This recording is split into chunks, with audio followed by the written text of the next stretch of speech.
Hi!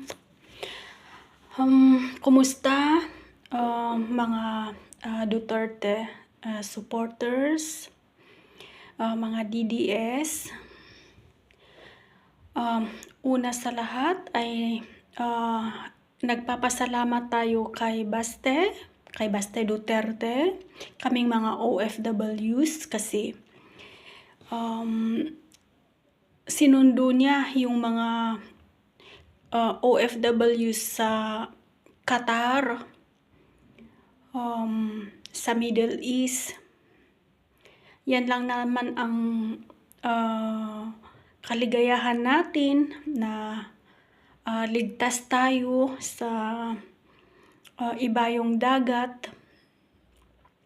Kahit walang pera, basta ligtas. Yan lang naman yung